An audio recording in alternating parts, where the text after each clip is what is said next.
అమ్మా నమస్కారం. నమస్కారం. ఏంటిది? కాఫీ గింజలు అయ్యగారు. కాఫీ గింజలు. కాఫీ గింజలా?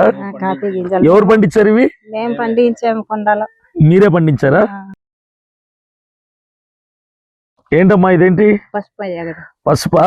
3 సంవత్సరం పండుతుంది అయ్యగారు. ఇది 3 సంవత్సరాలకి పండుతుంది. ఇది మీరే పండించారమ్మా? మేమే పండిస్తాం అయ్యగారు. ఇదేంటమ్మా? రాజ్మా. ఓకే ఓకే, రాజ్మానా. చూసారు కదా, గిరిజన ప్రాంతంలో మేము ఉన్నాం. ఈరోజు పాదయాత్ర క్రమంలో ఈ గ్రామానికి మేము రావడం జరిగింది. చాలా ఘనంగా వీళ్ళు మమ్మల్ని ఆహ్వానించడం జరిగింది. ఇది పాడేరు నియోజకవర్గంలో జీ మాడుగుల మండలంలో పూతిక మెట్ట అన్న గ్రామం. చాలా ఎత్తులో, ఇక్కడ నుంచి చూస్తుంటే విమానంలో నుంచి సిటీ చూస్తున్నట్టుగా ఉంది. అంత ఎత్తులో ఉన్నటువంటి గ్రామానికి మేము రావడం జరిగింది.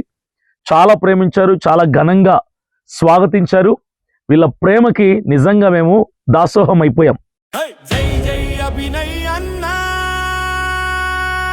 జై జై సిపిఎఫ్, జై జై అభినయ్ అన్నా, జనం వాయిస్ లిఫ్ట్, దుమ్ము రేపుదాం రా పదయాత్రతో.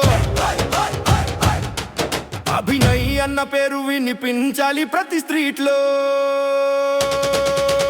ప్రజల బ్రతుకుల్లోనే కొత్త మార్పు, అభినయ్ అన్న అడుగుల్లోనే అచల తాపు. పేదల కళ్ళకు వెలుగు చూపే దారి, అభినయ్ అన్న తోడుంటే భయం ఏది లేదు మరి. చెమట చుక్కలే మన గీతల రాగం, అభినయ్ అన్నలాడ ప్రజల విమానం. గల్లీ నుంచి గ్రామం వరకు జోష్ పెరుగే, అభినయ్ అన్న జై అంటూ గళం మారుమోగే. జై జై అభినయ్ అన్నా,